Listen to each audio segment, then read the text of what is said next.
అందరికీ నమస్కారం. Welcome to Vrushali online classes. ఈరోజు క్లాస్లో భాగంగా మనము విద్యా హక్కు చట్టం 2009 గురించి చూస్తున్నాము. ఈ టాపిక్ ఖచ్చితంగా చాలా ఇంపార్టెంట్. ఎందుకంటే ఏ పేపర్ తీసుకున్నా ఖచ్చితంగా బిట్టు ఉండే టాపిక్.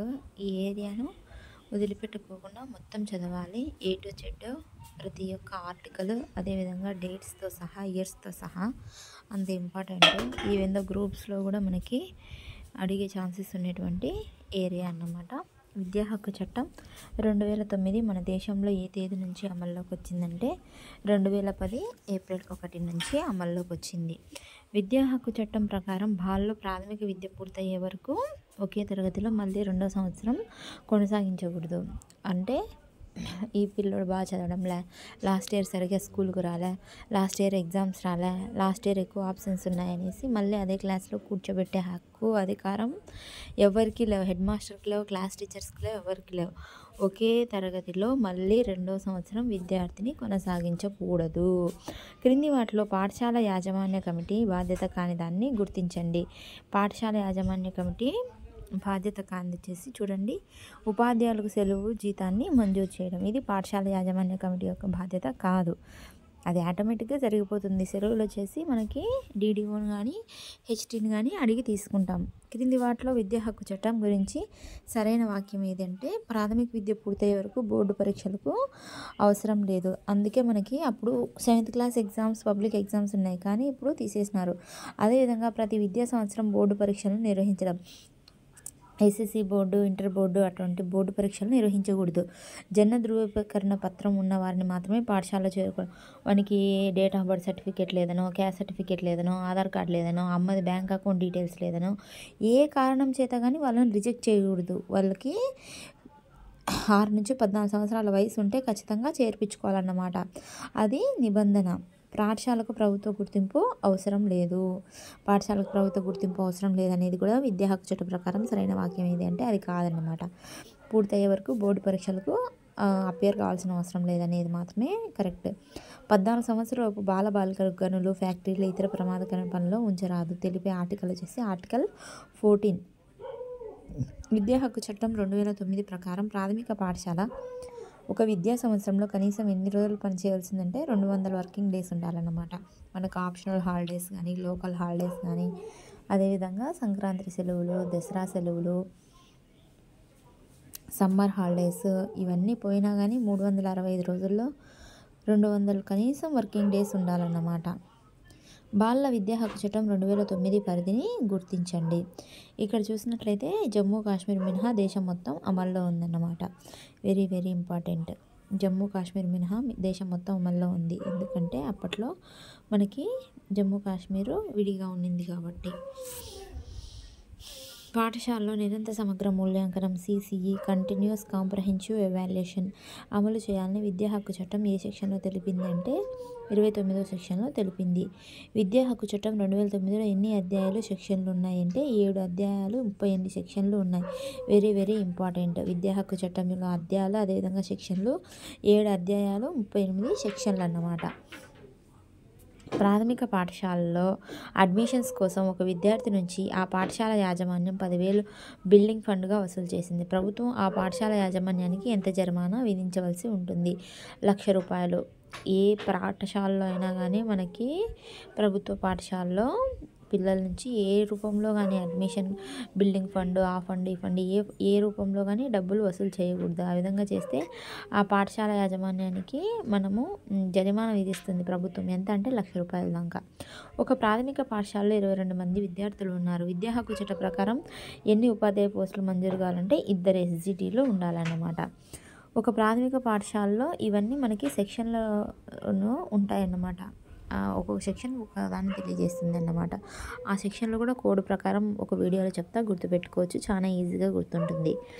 ఒక ప్రాథమిక పాఠశాలలో అడ్మిషన్ కోసం ఒక విద్యార్థికి ఎంపిక పరీక్ష నిర్వహించినందుకు ఆ పాఠశాల యాజమాన్యానికి జరిమానా విధించిన ఆ పాఠశాల మళ్ళీ ఎంపిక పరీక్ష నిర్వహిస్తే తర్వాత ఎంత జరిమానా విధించాలంటే ఫస్ట్ టైం చేస్తే 25,000 అనుకుంటా, సెకండ్ టైం అయితే 50,000. అంటే ఇప్పుడు మామూలుగా మనం కార్పొరేటివ్ స్కూల్స్లో చూస్తూ ఉంటాం, పేరెంట్స్కి పరీక్ష పెడతారు, పిల్లలకి పరీక్ష పెడతారు, దాని ఆధారంగా వాళ్ళని తగిన తరగతిలో చేస్తూ ఉంటారు. ఆ విధంగా ప్రవేశ పరీక్ష ఎంపిక పరీక్ష పెట్టకూడదన్నమాట పిల్లలకి. ఇక్కడ మనము గుర్తుంచుకోవాల్సిన పాయింట్ ఏంటంటే ఎంపిక నిర్వహించినందుకు ఆ పాఠశాల యాజమాన్యానికి జరిమానా విధించిన, ఫస్ట్ ఒకసారి జరిమానా విధించిన పాఠశాల మళ్ళీ పరీక్ష నిర్వహిస్తే ఇక్కడ 2 టైమ్స్ ఉంది కాబట్టి 50,000. చాలా జాగ్రత్తగా అబ్జర్వ్ చేయాలి ఎగ్జామ్లో. మనకుండే టెన్షన్లో మనము ఒకసారి చదువుతాము, చదివినదే కళ్ళకి కనిపించదన్నమాట. అక్కడ 2 సార్లు ఇచ్చినారా, నెగిటివ్ క్వశ్చన్ ఇచ్చినారా, రాంగ్, అట్లా ఎన్ని పలు విధాలుగా ఉంటాయి క్వశ్చన్స్. వాటన్నిటిని మనము స్థితప్రజ్ఞతతో ఎటువంటి టెన్షన్ లేకుండా చదివినప్పుడు కరెక్ట్ ఆన్సర్ పెట్టగలుగుతాం. ఇక్కడ చూడండి, విద్యా హక్కు చట్ట ప్రకారం సరికానిది ఏది? 16 అంగన్వాడీ సెక్షన్లను ఏర్పాటు చేయడం అనేది సెక్షన్ సరికానిది. 17 ఇది ఇంపార్టెంట్, విద్యార్థిని శారీరకంగా మానసికంగా శిక్షించరాదు, అంటే కొట్టరాదన్నమాట. 29 పాఠ్య ప్రణాళిక తయారీ. 18 పాఠశాలకు గుర్తింపు అవసరం అన్నమాట. ఉచిత నిర్బంధ విద్యా హక్కు చట్టం బిల్లును పార్లమెంటు ఎప్పుడు ఆమోదించిందంటే 2009 ఆగస్టు 26వ తేదీన ఆమోదించింది. అమల్లోకి వచ్చిందంటే 2010 ఏప్రిల్ 1. అంటే 2009 ఆగస్టు 26లో పార్లమెంట్ ఆమోదించినప్పటికీ అమల్లో రావడానికి 2010 ఏప్రిల్ 1 వరకు ఉన్నారన్నమాట. విద్యకు సంబంధించిన ఖర్చును కేంద్ర రాష్ట్ర ప్రభుత్వాలు భరించాలి అని విద్యా హక్కు చట్టంలో తెలిపే సెక్షన్ వచ్చేసి 7 వచ్చేసి కేంద్ర రాష్ట్ర ప్రభుత్వాల ఖర్చు.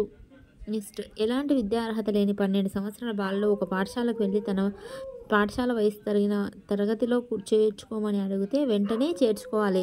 అంటే నువ్వు ఇంతకుముందు ఏడ చదివినావు, మీ అమ్మోళ్ళు ఏడ, మీ రెసిడెన్స్ ఏడా, ఆ కార్డులే ఈ కార్డులే అని అడగకూడదు.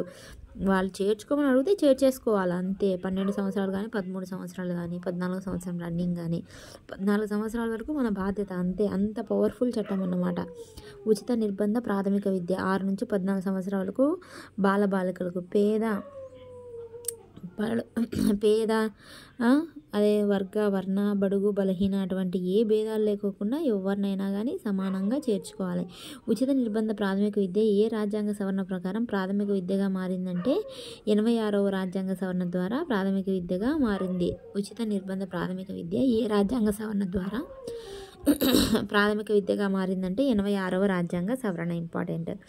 విద్యా హక్కు చట్టం 2009 ప్రకారం క్రింది వాటిలో సరికాని వాక్యం ఏదంటే విద్యార్థిని శారీరకంగా శిక్షించవచ్చు. అస్సలు శారీరకంగా కానీ మానసికంగా కానీ విద్యార్థిని ఏ రకంగా కానీ మనకు శిక్షించే హక్కు అధికారం లేదు. అందుకే కదా పిల్లల్ని అస్సలు కొట్టకూడదు. ఎంతసేపు ఉన్నా వాళ్ళు మనల్ని ఎంత విసిగించినా, మన ఓర్పుని ఎంత టెస్ట్ చేసినా, మనల్ని ఎంత వేధించినా కానీ మనం మాత్రం మన సహనాన్ని కోల్పోకూడదు. అదే ఈ చట్టం చెప్పేది. పాఠశాలలో 10% మించి ఖాళీలు ఉండరాదు. పాఠశాలలో ఎస్ఎంసీ కమిటీలు ఏర్పాటు చేయాలి. పైవన్నీ శారీరకంగా శిక్షించవచ్చు అనింది కానీ శిక్షించకూడదు. ఆర్టీఈ 2009 ప్రకారం ప్రాథమిక స్థాయి పాఠశాల జనావాసాలకు ఎంతో దూరంలో అందుబాటులో ఉండాలి. ఎంత దూరంలో అందుబాటులో ఉండాలంటే ప్రాథమిక పాఠశాల 1 కిలోమీటర్, ప్రాథమికోన్నత హై స్కూల్ 3-5 కిలోమీటర్స్. విద్యా హక్కు చట్టం 2009 ప్రకారం ఇతరత్ర అంశాల్లో సంబంధం లేకుండా పాఠశాల ప్రవేశాలకు సూచించిన సాధారణ కాల వ్యవధి వచ్చేసి జూన్ 12 ఆగస్టు 31 లోపల. విద్యా హక్కు చట్టానికి సంబంధించి సరైన వాక్యం ఏదంటే 3 సరైనవే. అవి ఏంటంటే ఉపాధ్యాయ ఖాళీలు 10% కంటే మించరాదు. ఏకోపాధ్యాయ పాఠశాలలు కొనసాగించకుండా కనీసం 2 ఉపాధ్యాయులు ఉండాలి. విద్యా ఖర్చును కేంద్ర రాష్ట్ర ప్రభుత్వాలు ఇద్దరూ పంచుకోవాలి, ఒకరి మీదనే భారం లేకోకుండా. విద్య సామాజిక భద్రత అనేవి బాలల హక్కులో ఈ కింది ఏ వర్గీకరణలో ఉంటాయంటే అభివృద్ధి చెందే హక్కులో ఉంటాయన్నమాట. విద్యా హక్కు చట్టానికి సంబంధించి సత్యవాక్యం ఏది, కరెక్ట్ అయిన సెంటెన్సెస్ ఏది, అక్కడ లాస్ట్లో నెగిటివ్ ఇచ్చినారా, క్వశ్చన్లో నెగిటివ్ ఇచ్చినారా, ఆప్షన్స్లో నెగిటివ్ ఇచ్చినారా అనేది మనం జాగ్రత్తగా చదవాలి. విద్యార్థికి బదిలీ పత్రం లేదనే కారణంతో ప్రవేశాన్ని నిరాకరించకూడదు, ఇది కరెక్ట్ వాక్యం. ఇవన్నీ అసత్యం. ఏంటేంటి? బదిలీ ధృవపత్రం అంటే టీసీ లేదనే కారణంతో ప్రవేశాన్ని నిరాకరించవచ్చు, అలా చేయకూడదు. ప్రతి విద్యా సంవత్సరంలో జూన్ నెలలో మాత్రమే ప్రవేశం కల్పించాలి, లేదు ఎప్పుడు వచ్చినా పాఠశాల క్లోజ్ చేసి ముందు రోజు వచ్చినా చేర్పించుకోవాలన్నమాట. ప్రభుత్వ పాఠశాలలో ప్రధాన ఉపాధ్యాయులు పాఠశాల యాజమాన్య కమిటీలను ఏర్పాటు చేయవచ్చు లేదా చేయకపోవచ్చు. చేయొచ్చు. విద్యా హక్కు చట్టం 2009లో 7 అధ్యాయాలు 38 సెక్షన్లు ఉన్నాయి. ఉపాధ్యాయులు జనగణన, ఎన్నికల విధులు, ప్రకృతి వైపరీత్యాల సమయంలో సాయం లాంటి పనులను నిర్వహించాల్సి ఉంటుందని తెలిపే సెక్షను 27వ సెక్షన్ అన్నమాట. ఇంపార్టెంట్. 17 శారీరకంగా మానసికంగా పిల్లల్ని శిక్షించరాదు. 27 వచ్చేసి ఏవైనా వైపరీత్యాలు, జనగణన, ఎలక్షన్ డ్యూటీస్ ఇటువంటివి ఉపాధ్యాయులు నిర్వహించవచ్చని చెప్పారన్నమాట. భారతదేశంలో విద్యా హక్కు చట్టాన్ని అమలు చేయని రాష్ట్రం జమ్మూ అండ్ కాశ్మీర్. విద్యా హక్కు చట్టం 2009 ప్రకారం పాఠశాల అభివృద్ధి ప్రణాళికలు తయారు చేసి పాఠశాల యాజమాన్య కమిటీ అన్నమాట. ఒక విద్యా సంవత్సరంలో ఒక ప్రాథమికోన్నత పాఠశాల కనీసం ఎన్ని రోజులకు తగ్గకుండా పనిచేయాలని విద్యా హక్కు చట్టం పేర్కొందంటే మనం ఇందాక చూసినట్టే 200 నుంచి 220 వర్కింగ్ డేస్కు తగ్గకుండా చేయాలన్నమాట. ప్రతి ఆవాస ప్రాంతానికి ఎంత దూరంలో ప్రాథమికోన్నత పాఠశాల ఉండాలని విద్యా హక్కు చట్టం పేర్కొనిందంటే ప్రాథమికోన్నత అయితే 3 కిలోమీటర్లు, ప్రాథమిక అయితే 1 కిలోమీటర్ లోపలనే ఉండాలంటే పిల్లలకి భారంగా ఉండకూడదని, కాకూడదు చదువు అంటే ఆ ప్రయాసపడి దూరంగా పోయి చదువుకోవడం అట్లాంటివి లేకుండా 1 కిలోమీటర్ 3 కిలోమీటర్స్ లోపలనే ఉండాలన్నమాట. ఈ కింది అంశాల్లో ఏది విద్యా హక్కు చట్టం 2009 ప్రకారం సరికాదు అంటే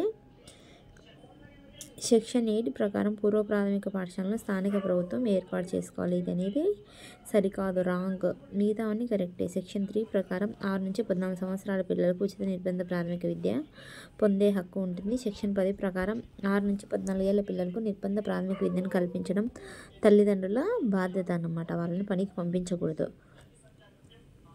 సెక్షన్ 13 ప్రకారం ప్రాథమిక తరగతి ఎలాంటి ఫీజు ఎంపిక ఫీజు లేదన్నమాట. విద్యా హక్కు చట్టంలో సెక్షన్ 21 ఏ అంశానికి సంబంధించిందంటే యాజమాన్య కమిటీ, పాఠశాల యాజమాన్య కమిటీ ఏర్పాటు గురించి ఉంది అన్నమాట. సెక్షన్ 21. విద్యా హక్కు చట్టం ప్రకారం బడి అంటే పైవన్నీ వస్తాయి. ఎయిడెడ్ కానీ అన్ఎయిడెడ్ కానీ ప్రభుత్వ ఆధీనంలో ఉన్న పాఠశాలలు ఏవైనా కానీ బడి కిందకే వస్తాయి అన్నమాట. కొన్ని పదాలు ఉంటాయి, వాటి మీనింగ్స్ కూడా మనకి చట్టంలో వెనకలో పొందుపరిచి ఉంటాయి. వీటన్నిటికీ మనము బుక్కుల్లో కంటే ఒకసారి నెట్లో సెర్చ్ చేస్తే మనము కొనామొదలు మొత్తం చదవచ్చు. అంటే మొత్తం ప్రింట్ ఉంటుందన్నమాట. మనకి పార్లమెంట్లో ఆమోదించినప్పుడు ఏర్పాటు చేసిన ప్రింట్, దాంట్లో మనకి పదాలు, వాటి అర్థాలు, సెక్షన్లు, వాటి విపులీకరణలు అవన్నీ ఒకసారి టైం ఉన్నప్పుడు జస్ట్ ఊరికే రిలాక్స్ అయితే అట్లా చూసినామనుకో చెప్పలేం, దాంట్లో మనం చూసినదే బిట్ రావచ్చు. కాబట్టి దేన్ని మనము అవకాశము చేజార్చుకోకూడదు, అన్నీ చూసుకోవాలి. విద్యా హక్కు చట్టం 2009 ఎలిమెంటరీ విద్యగా ఈ కింది ఏ తరగతులను పేర్కొన్నా అంటే 1 నుంచి 8 తరగతులు, 6 నుంచి 14 సంవత్సరాలు అంటే 1వ తరగతిలో ఉంటారు. 6వ తరగతికి 6 ఏళ్లకు, 14 ఏళ్లకు 8వ తరగతి ఉంటారు. కాబట్టి 1 నుంచి 8వ తరగతి వరకు ఖచ్చితంగా అడ్మిషన్స్ అంటే భయపడాల్సిందే. ఏమున్నా ఏం లేకున్నా ఎప్పుడు వచ్చినా రాకున్నా చేర్చుకోవాల్సిందే. అది హెచ్డి బాధ్యత. ఒక ప్రాథమిక పాఠశాలలో 51 మంది విద్యార్థులు ఉన్నారు. ఆ పాఠశాల కనీసం ఎంతమంది ఉపాధ్యాయులు ఉండాలని విద్యా హక్కు చట్టం పేర్కొనిందంటే కనీసం అంటే 2 అన్నమాట. ఎవరైనా గుర్తింపు లేకుండా పాఠశాల నిర్వహించినట్లయితే ఎంత జరిమానా విధించాలంటే ₹1,00,000 జరిమానాను విధించాలి. విద్యా హక్కు చట్ట ప్రకారం క్రింది వాటిలో పాఠశాల యాజమాన్య కమిటీ విధి కానిది ఏది అంటే ఇక్కడ చూసినట్లయితే ఉపాధ్యాయుల క్రమం తప్పకుండా ప్రతి నెల జీతం మంజూరు చేయడం. ఇది ఇంతకుముందే మనం డిస్కస్ చేసాం కాబట్టి జీతం అనేది యాజమాన్య కమిటీకి సంబంధించినది కాదు. విద్యా హక్కు చట్టం 2009 ప్రకారం ఏ పాఠశాల అయినా బాలలకు ఎంపిక పరీక్ష నిర్వహిస్తే ఎంత జరిమానా విధిస్తుంది ప్రభుత్వం అంటే మొదటి తప్పుకి 25,000, రెండో తప్పుకి 50,000. అక్కడ మనం క్వశ్చన్లో చదవాలి. ఇంతకుముందు మనం చెప్పినట్టు ఫస్ట్ 25,000, ఇంకొకసారి 50,000. మనం ఇంతకుముందు క్వశ్చన్లో కూడా చూసామన్నమాట. ఫస్ట్ చెప్తే జరిమానా విధిస్తే వాళ్ళు వినలే అన్నమాట. ఇక్కడ చూడండి ఈ క్వశ్చన్, జరిమానా విధించిన ఆ పాఠశాల మళ్ళీ ఎంపిక పరీక్ష నిర్వహిస్తే అప్పుడు 50,000 అన్నమాట.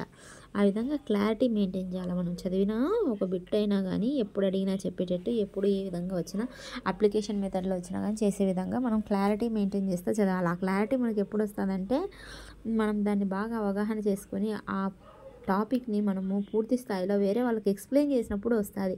అది మనకు తెలియదు, మనం ఎక్స్ప్లెయిన్ చేస్తే మన బిట్లన్నీ జారిపోయి వాళ్ళకి వండిపోతాయి అనుకుంటాం. వాళ్ళు అంటే నమ్మకం ఉండాలి, ప్లస్ వాళ్ళు కూడా మనకి అదే స్థాయిలో ఎక్స్ప్లెయిన్ చేయాలి. ఆ విధంగా ఎక్స్ప్లెయిన్ చేసే మనుషులే లేరనుకో, పోనీ నువ్వు నమ్మవే అనుకో, పోటీ ఎక్కువ ఉందని నమ్మవే అనుకో, ఒక మొబైల్ ఫోన్ పెట్టుకొని నువ్వు ఆ రికార్డ్ ఆన్ చేసుకొని నువ్వే దానికే ఎక్స్ప్లెయిన్ చేయి, అక్కడ మనిషి ఉన్న ఆడుకొని మళ్ళీ ఆ రికార్డ్ ఆఫ్ చేసి నువ్వే విను, నీ ఎక్స్ప్లెనేషన్ ఏ విధంగా ఉంది, ఏమైనా ఎక్కువ మిస్టేక్స్ పోయినాయా, లేకుంటే ఏదైనా విడిచిపెట్టిపోయినావా, లేకుంటే ఎక్స్ట్రాడినరీగా ఉందా అనేసి అర్థమవుతుంది అన్నమాట. ఎక్స్ప్లెనేషన్ చేసినప్పుడే మన రియాలిటీ బయటకు వస్తుంది, ఆ టాపిక్ మీద నీ అవగాహన ఎంత ఉంది. NCF 2005 ప్రకారం విద్యార్థి అభ్యసించే సబ్జెక్టుల మధ్య పరిధులను తొలగించాలి. ఎందుకంటే అభ్యసన ప్రక్రియ జ్ఞాన నిర్మాణ పరంగా ఉండాలి. విద్యార్థికి జ్ఞాన ప్రసారం సమైక్య జ్ఞానంగా ఉండాలి. అవగాహన చేసుకోవడంలో ఆనందాన్ని అనుభవపూర్వకంగా కల్పించాలంటే లెర్నింగ్ బై డూయింగ్ అనమాట. జాతీయ పాఠ్య ప్రణాళిక చట్టం 2005 ప్రకారం పాఠ్య ప్రణాళిక అభివృద్ధికి నిర్దేశించిన సూత్రాల్లో లేనిది ఏంటంటే అభ్యసన ప్రక్రియ పాఠ్యపుస్తకానికి అనుకూలంగానే ఉండాలి అనేటువంటిది లేదన్నమాట. పాఠశాల ప్రమాణాల విషయంలో ఏ అంశంలో బోధించడానికి 6 నుంచి 8 తరగతులకు పాక్షిక ఉపాధ్యాయులను నియమించాలని విద్యా హక్కు చట్టం చెప్పింది. ఆర్ట్స్ బోధించే ఉపాధ్యాయుడు, ఆర్ట్ టీచర్ మాత్రం పాక్షికంగా ఉండే విధంగా ఉంటే పార్ట్ టైం మాదిరి ఉండే కానీ సరిపోతుంది అన్నమాట. జాతీయ ప్రణాళిక చట్టం భారం లేని అభ్యసనాన్ని కల్పించాలని ప్రభుత్వానికి సిఫార్సు చేసింది. అంటే భారం లేనంటే లెర్నింగ్ వితౌట్ బర్డెన్ అన్నమాట. పరీక్షా విధానంలో మార్పులు తీసుకురావాలి, పాఠ్య ప్రణాళిక నుంచి పాఠ్య పుస్తకాల వరకు మార్పులు తీసుకురావాలి. నిజ జీవితానికి పాఠశాల జ్ఞానాన్ని అనుసంధానం చేయాలి. మనం చదువు ఒకటి చదివితే నిజ జీవితంలో ఒకటి ఉంటే మనకి దేనికి దరం కాకుండా ఉంటుంది. కాబట్టి మనకి ఏవైతే జీవితంలో ఉపయోగపడుతుందో అదే పాఠశాలలో తీసుకొని పెట్టాలనేసి చెప్పిందన్నమాట జాతీయ పాఠ్య ప్రణాళిక చట్టం అన్నమాట. విద్యా హక్కు చట్టం 2009 ప్రకారం 6 నుంచి 8వ తరగతి వరకు బోధించే ప్రతి ఉపాధ్యాయుడు బోధన వారానికి ఎన్ని గంటలు సమయం కేటాయించాలంటే 45 గంటలు. ఇంపార్టెంట్. విద్యా హక్కు చట్టం 2009 ప్రకారం విద్యార్థులకు సమకూర్చాల్సింది శిక్షణ పొందిన ఉపాధ్యాయుడు అంటే టీటీసీ కానీ బీఈడీ కానీ చేసి ఉండాలి. జాతీయ పాఠ్య ప్రణాళిక చట్టం 2009 ప్రకారం బోధన ఉద్దేశం విద్యార్థికి జ్ఞాన నిర్మాణాన్ని అందించడం అన్నమాట. విద్యా విధానంలో బోధన ప్రక్రియ ఎలా ఉండాలంటే అమూర్తం నుంచి మూర్త అంశాలకు తెలియజేయాలి. గణిత విద్యా బోధన లక్షణాన్ని జాతీయ పాఠ్య ప్రణాళిక చట్టం ఏమని పేర్కొందంటే తార్కిక జ్ఞానాన్ని పెంపొందించడం, పిల్లల్లో తార్కిక జ్ఞానాన్ని పెంపొందించడం. బోధన అభ్యసన ప్రక్రియ ఏ విధంగా ఉండాలంటే సృజనాత్మక క్రియేటివిటీ డెవలప్మెంట్గా ఉండాలన్నమాట అకార్డింగ్ టు జాతీయ పాఠ్య ప్రణాళిక చట్టం. నెక్స్ట్ చూడండి, బోధన అభ్యసన ప్రక్రియలో భాగస్వామ్యం అంటే పిల్లలు ఉపాధ్యాయులు అనుభవాలకు ప్రాధాన్యం ఉన్నారు. మనకి ఇక్కడ డైమండ్ ఉంటుంది, ఇక్కడ ఉపాధ్యాయుడు, ఇక్కడ విద్యార్థి, ఇక్కడ అనుభవాలకు అంటే పదేడు చెప్పే పాఠాల్లోని అనుభవాలకు ప్రాధాన్యత ఇస్తా నేర్చుకోవాలన్నమాట. జాతీయ పాఠ్య ప్రణాళిక చట్టం 2005 నాణ్యత ప్రమాణాంశాల్లో క్రింది వాటిలో దేనికి అధిక ప్రాధాన్యత ఇచ్చిందంటే విద్యార్థి అభ్యసన అనుభవాల రూపకల్పన పాఠ్య ప్రణాళిక సంస్కరణలకి ఎక్కువగా ఇచ్చిందన్నమాట ప్రాధాన్యత. భౌతిక వనరులకు కానీ అర్హతల ఔత్సాహిత కానీ తల్లిదండ్రుల ఆచరణలకు ఉపాధ్యాయులు కానీ ఇవ్వలేదు. పిల్లల అభ్యసన అనుభవాలకే పెద్దపీట వేసిందనమాట. విద్యా హక్కు చట్టం 2009 ప్రకారం పాఠశాలలో ఏర్పాటు చేసిన పాఠశాల యాజమాన్య కమిటీలో మహిళలు ఎంత శాతం ఉండాలంటే 50% ఉండాలన్నమాట. అందులో ఎస్సీ వాళ్ళు కూడా ఉండాలి ఒక మెంబర్గా. జాతీయ పాఠ్య ప్రణాళిక చట్టం 2005 ప్రకారం సహపాఠ్య కార్యక్రమాల్లో వేటికి ప్రాధాన్యత ఉంది అంటే కళా విద్య, ఆరోగ్య వ్యాయామ విద్య, పని అనుభవం విద్య, work education, physical education, art education. మనం ఆల్రెడీ కోర్స్ చేసేటప్పుడు ట్రైనింగ్ కోర్స్ ఇవన్నీ మనకి చెప్పారన్నమాట. మనకు ఒక సబ్జెక్ట్గా కూడా ఉంటాయి ఒక పేపర్. పిల్లలను శారీరకంగా మానసికంగా శిక్షించకూడదని విద్యా హక్కు చట్టంలోని తెలిపేది సెక్షన్ 17 ఇంతకుముందే డిస్కస్ చేసినట్లుగా. జాతీయ ప్రణాళిక చట్టంలో ఉండేటువంటి అధ్యాయాల సంఖ్య అంటే 5, 2005 అట్లా గుర్తుపెట్టుకోండి. నెక్స్ట్ చూడండి, జనన ధృవీకరణ పత్రం లేదనే నెపంతో ప్రవేశం నిరాకరించకూడదు అని విద్యా హక్కు చట్టంలో ఏ సెక్షన్ తెలియజేస్తుందంటే సెక్షన్ 14. Very important. 14 ఏమని తెలియజేస్తుందంటే మా పిల్లోడికి డేట్ ఆఫ్ బర్త్ సర్టిఫికేట్ లేదు, వాడు ఎప్పుడు పుట్టినాడో తెలియదు, చేర్చుకోండి అయ్యా అని వస్తే చేర్చుకోవాల్సిందే. మనకు అది ఉంటేనే చేర్పించుకుంటా అని అనడానికి లేదు. తర్వాత దానిలో ఆన్లైన్ చేసేటప్పుడు తర్వాత కథ కానొస్తుంది, అది వేరే విషయం. ప్రస్తుతానికైతే ఖచ్చితంగా చేసుకోవాలన్నమాట, వాళ్ళని చేర్చుకోవాలా. ఆ నెపంతో వాళ్ళని వద్దు అనడానికి ఉండదు. కొంతమంది పిల్లలు ఉంటారు కొన్ని స్కూల్స్లో, చాలా బాధాకరంగా ఉంటుంది పరిస్థితి. ఏ రకంగా ఉంటుందంటే పేరెంట్స్ ఎవరు ఉండరు, వాళ్ళని ఎవరు తీసుకొచ్చి వదిలిపెడతారో కూడా తెలియదు. హాస్టల్లో వదిలిపెట్టింటారా, ఆ హాస్టల్ నుంచి స్కూల్కి అటాచ్డ్, వాళ్ళ పేరెంట్స్కి వాళ్ళ ఇన్ఫర్మేషన్ ఆన్లైన్ భలే బాధ అనిపిస్తుంటుంది వాళ్ళకి ఈకేవైసీ చేయించడం కానీ. ఆధార్ కార్డు కూడా ఉండదు కొద్దిమందికి థర్డ్ క్లాస్ వచ్చేంత వరకు కూడా. కానీ మనకు మాత్రం అంటే నేను ఎవరిని బ్లేమ్ చేయటం లేదు ప్రభుత్వాన్ని. ఎందుకంటే వాళ్ళ దృష్టిలో వాళ్ళు కరెక్ట్‌గా ఉంటారు. మన దృష్టిలో మనం కరెక్ట్‌గా ఉంటాం. పిల్లల దృష్టిలో వాళ్ళు పాపం ఆ వయసులో వాళ్ళకేం తెలీదు. అంటే ఆధార్ కార్డులు ఎట్లా చేసుకోవాలా? ఏం కథ? వాళ్ళకి నా అనే వాళ్ళే ఉండరు. ఆ రకంగా వాళ్ళు ఎవరికి పుట్టినామో కూడా తెలియకోకుండా హాస్టల్‌లో చేరింటారు. హాస్టల్ నుంచి స్కూల్‌కి వస్తుంటారు, పోతుంటారు. ఆ హాస్టల్‌లో ఉండే వేరే అక్క వాళ్ళు అంటే కొంచెం పెద్ద క్లాస్‌లో ఉండే అక్క వాళ్ళు వచ్చి పిలుచుకొని పోతుంటారు. చాలా బాధ కలుగుతుంది అటువంటి సిచ్యువేషన్స్‌లో. ఇవన్నీ మనం ఫేస్ చేస్తాం యాజ్ ఎ గవర్నమెంట్ టీచర్‌గా. అది ఎప్పుడు అర్థమవుతుందంటే నువ్వు ఫీల్డ్‌లోకి వచ్చినప్పుడే. నువ్వు ఎగ్జామ్ రాసి ఆ ర్యాంక్ తెచ్చుకొని నువ్వు ఫీల్డ్‌కి వచ్చినప్పుడే ఇవన్నీ ఫేస్ చేయగలుగుతాం. అప్పుడు ఆ సిచ్యువేషన్‌లో నువ్వు ఏ విధంగా రెస్పాన్స్ అవుతావు వాళ్ళ పట్ల, వాళ్ళకి ఏ విధంగా హెల్ప్ చేస్తావు అనేదే ఇక్కడ ప్రశ్న అన్నమాట. అవి ఇక్కడేం ఎగ్జామ్‌లో అడగరు. కాకపోతే ఎక్స్‌పీరియన్స్ షేర్ చేసుకోవడం అంతే. నేను చేసినది కావచ్చు, మా కొలీగ్స్ ఫేస్ చేసినది కావచ్చు, మా ఫ్రెండ్స్ ఫేస్ చేసినది కాబట్టి ఈ విధంగా ఉంటాయి సిచ్యువేషన్స్. చాలా డబ్బున్నవాళ్ళు, ఎక్కువ ఉండేవాళ్ళైతే మన అలాంటి గవర్నమెంట్ స్కూల్స్‌లో చేరరు మ్యాక్సిమం. అంటే ఇప్పుడు అవేర్‌నెస్ పెరుగుతుంది కానీ మ్యాక్సిమం ఆ విధంగా ఉంటారు. కొన్ని చోట్లయితే బాగా మంచిగా స్కూల్స్ ఉంటే ఎక్కువ అనాథ పిల్లలు కానీ, ఆర్ఫనైజర్స్ నుంచి కానీ, ఆశ్రమాల నుంచి కానీ, హాస్టల్స్ నుంచి కానీ వచ్చే పిల్లలే ఎక్కువ ఉంటారు. అప్పుడు పరిస్థితి అంతా టీచరే చూసుకోవాల్సిన పరిస్థితి కూడా వస్తుంది కొన్ని సందర్భాల్లో.